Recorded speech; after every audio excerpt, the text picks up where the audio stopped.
최근 북한 관련 이슈를 살펴보는 통하라 한반도 고려대학교 아세아 문제연구소 남광규 교수님과 함께합니다. 교수님 안녕하십니까? 네, 안녕하세요. 지난주에 북한에서 대학을 진학하는 그 입시 제도에 대해서 알아봤는데요.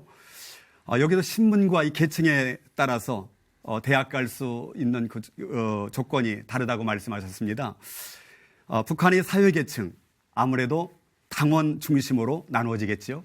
예, 이제 북한은 이제 표면상 이제 사회주의 국가라고 하지 않습니까? 네. 그렇기 때문에 신분 또 이런 계급, 예. 계층 이런 것들이 이제 공식적으로는 인정하지 않죠. 네. 또 하나 이제 우리가 사회주의의 기본 사상이 사실 공산주의 마르크시즘에서 나오지 않습니까? 예, 예. 거기서 이제 뭐 계급 투쟁을 통해 가지고 역사가 발전해 왔다. 그러면서 결국은 이제 공산주의 혁명으로 모든 그 계급 혁명이 완성되었다라고 이렇게 이론적으로 설명을 하고 있는데, 그러나 사실 이 공산주의 국가만큼 실질적으로 이 계급 사회, 서열 사회가 존재하는 경우도 드물었죠. 그러니까 과거 그 망했던 그 소련 같은 경우도 그 공산당이 일종의 그 노멘클라투라 그 귀족 계급이다 이런 어떤 별명을 가질 듯이 아주 지배 계급을 했는데.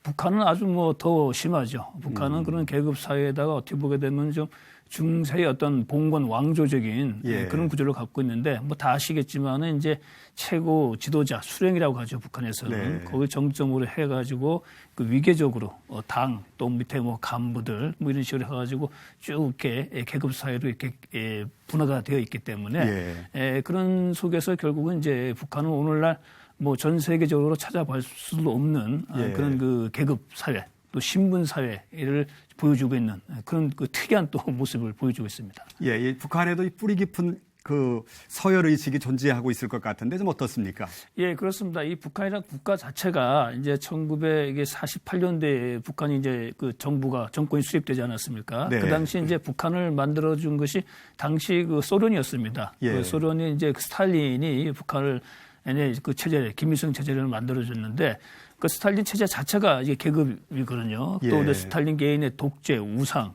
또 전체주의인데 이것이 그대로 이제 북한에다가 이제 그 이전시켜 준 것이죠. 그렇기 때문에 북한 사회가 김일성 독재, 또 전체주의 이런 모습인데 여기다가 이제 60년대, 70년대부터 소위 북한에서는 이제 북한식 사회주의라고 해가지고 주체 사상 이제 내세웠죠. 근데 주체 사상이 80년대 가게 되면은 여기다가 이제 전통주의적인 우리의 어떤 유교적인 뭐 이런 것하고 또 이제 결합이 되어집니다. 그래서 이제 우리가 참 그 북한을 할 때 뭐 어버이 수령이라고 부르지 않습니까? 그 지도자에 대해 가지고 어버이라고 하는 호칭을 붙이는 자체가 상당히 그 없는 경우인데 이런 것들이 이제 과거의 어떤 그런 우리의 유교적 전통을 가지고 북한의 지배 구조에다가 문화적으로 이게 결합을 시켜가지고 최고 지도자는 그야말로 인민의 어버이로서 이렇게 또 우리가 왕조 시대에 있다 또 왕과 같은 그런 절대적인 존재로서 이렇게 해가지고 북한 주민들에 대한 교양, 교육 또 우상화 교육을 시켰기 때문에 그 바탕 위에서 이루어지고 있는 북한의 사회라는 것은 상당히 위계적이고 질서적인 사회죠.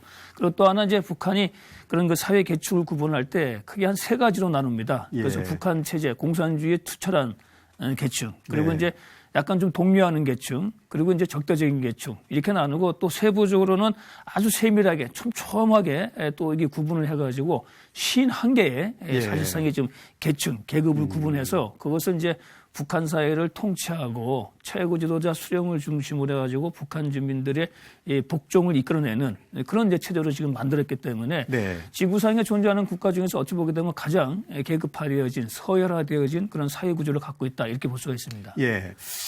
북한이 전쟁 이후에 이 복구 사업을 진행하면서요 가장 먼저 했던 것이 이 주민들의 출신 성분 조사 작업이었다고요? 네, 그게 이제 6.25 전쟁이 끝나고 난 다음에 북한의 1956년도에 이제 그 김일성 독재에 그 반대하는 그 권력 투쟁이 발생합니다. 거기서 이제 중국 공산파라고 해서 연안파하고 그리고 소련에서 온 소련파들이 이제 김일성의 어떤 독재에 대해 가지고 문제 제기를 했는데 김일성이 여기에 대해 가지고 이제 숙청을 했죠. 그러면서 이제 대대적으로 이제 소위 말해 가지고 이제 그 사상 검증 또 성분 조사를 해가지고 이때부터 사실 이제 북한에서는 본격적인 그 출신 성분 조사 사업이 이루어지게 됐던 것이죠. 그래서 그 노동당, 중앙당을 중심으로 해가지고 한 그 1년간에 걸쳐가지고 북한 전 주민을 가지고 이제 소위 말해서 이제 전력 그래서 그 출신 성분 조사를 하게 된 것이죠. 그래서 이제 이 전 주민들의 북한 주민들의 부모, 친척 또 본인의 어떤 그런 전력, 과거, 가족관계, 직업 이런 거 가지고 아주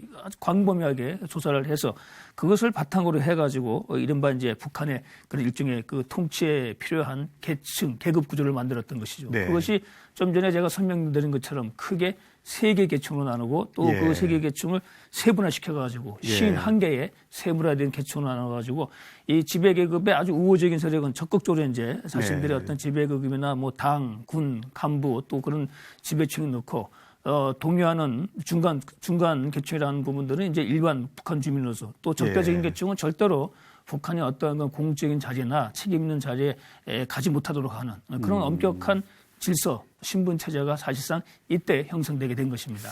예, 앞서도 잠깐 언급해 주셨습니다마는 북한은 철저하게 통제된 사회가 아니겠습니까? 예. 그런데 이 당이 주민들을 직접 통제하는 그런 시스템인가요?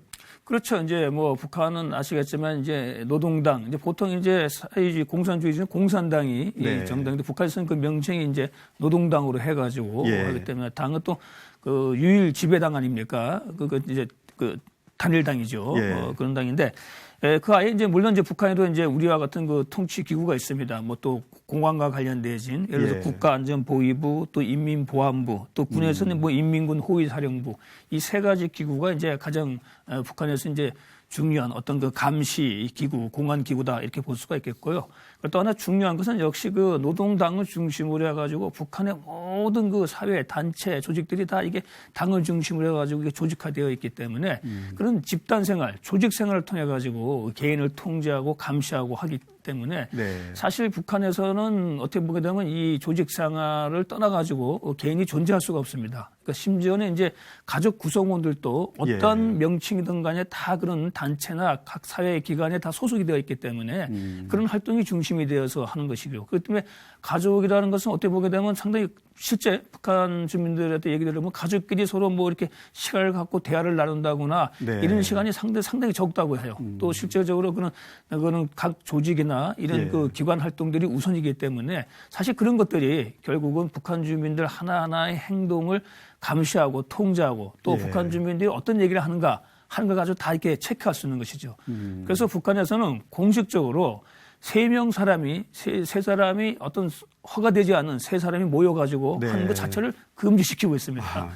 그 정도로 그러니까 어떻게 보게 되면 이제 우리 자유세계에서 누릴 수 있는 기본권, 뭐 결사의 자유, 집회의 자유, 언론의 자유 이런 것이 근본적으로 부정되어 있고 그런 것들이 아예 그 어떤 규정이 되어 있지 않기 때문에 그런 부분에서 철저하게 조직화되어진 개인으로서 통제당한다고 볼 수가 있죠.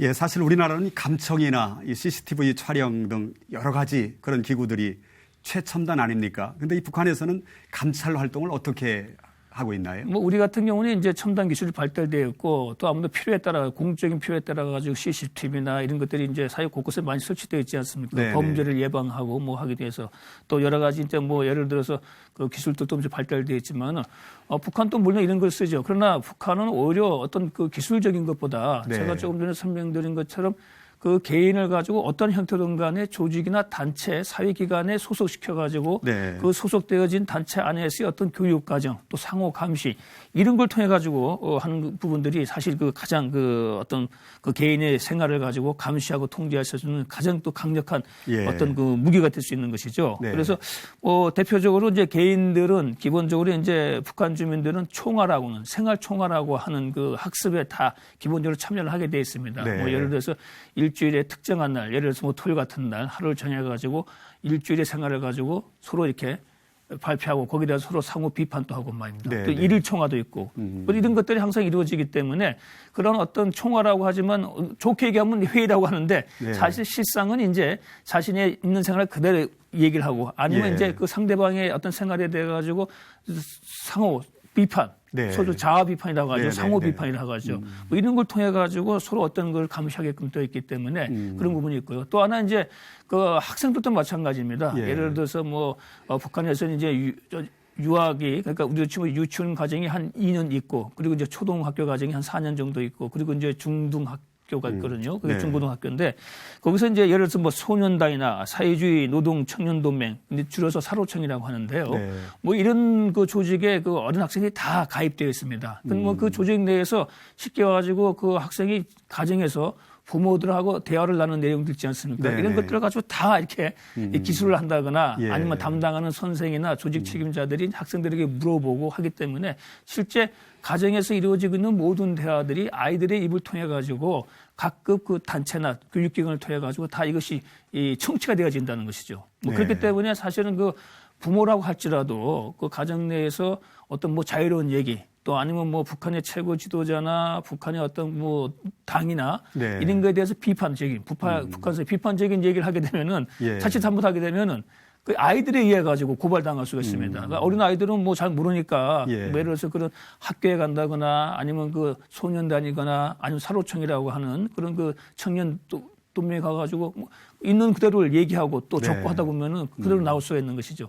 사실 그래가지고 사실 그 북한에서는 또 그 곤욕을 치르는 그런 부모들이 좀 많죠. 그렇기 때문에 이게 가정 내에서라도 절대 어떤 북한 체제나 지도자나 예. 정치적인 얘기는 할 수가 없죠. 예. 실제 어떤 결과적으로 가족끼리도 서로 상호 감시하는 그런 체제이기 때문이죠. 네, 이 북한의 그 정치적인 통제도 참 심각하겠지만은 경제 사회적 통제도 큰 부분 아니겠습니까? 네, 기본적으로 이제 공산주의 사회이기 때문에 네. 그 경제 사회적으로 통제할 수 있는 수단은 역시 이제 그 배급이죠. 예, 예, 우리가 이제 모든 북한뿐이라 기존에 과거에 이제 망한 그 네. 사회주의 국가들을 다 국가에서 기본적으로 식량이나 기본 생필품을 다 이게 중앙 공급식으로 하지 않습니까? 그거 네. 자체가 사실은 이제 통제이죠. 그렇기 때문에 그 주민들 개개인의 먹고 사는 것이 네. 결국은 당 국가에 의존하기 때문에 이걸 통해 가지고 모든 그 생활을 가지고 이제 통제해 나가는데 북한도 역시 마찬가지입니다. 이제 그런 그 배급 체제를 통해 가지고 사실상 북한 주민들의 일상을 가지고 통제한다. 그런 의미에서 이제 경제적, 사회적 통제 기구다 이렇게 볼 수가 있겠죠. 그런데 이제 최근에는 이제 북한이 그런 그 북한 주민들에게 공급해 줄 수 있는 예를 들어서 뭐 쌀 배급이나 네. 이런 생필품 배급이 현실적으로 좀 어려워진 상황 아닙니까? 경제가 파탄나다 보니까. 그래서 북한 주민들이 자력으로 예를 들어 가지고 이제 장마당을 통해 가지고 자신들의 경제 생활을 해결하기 때문에 예. 사실상 어떻게 보게 되면 북한 주민들에 대한 어떤 경제적 수단을 통한 통제가 갈수록 지금 약화되어져 가고 있는 것이죠. 이 네. 얘기는 이제 북한이라는 국가가 주민들에게 줄 수 있는 게 없다. 그러니까 주민들이 스스로 이제 알아서 생존하고 생계를 끌어나가게 되기 때문에 네. 뭐 그런 과정 속에서 이런 경제적인 방법을 통한 북한 주민들의 통제는 과거에 비해 가지고 상당히 좀 약화되어져 가고 있다. 이렇게 볼 수가 있습니다. 네, 이번 반기문 유엔 사무총장의 방북이 남북 관계 그리고 나아가서 북한이 국제사회의 일원으로 동참할 수 있는 좋은 계기가 마련되길 기대해 봅니다. 교수님 오늘 말씀 감사합니다. 네.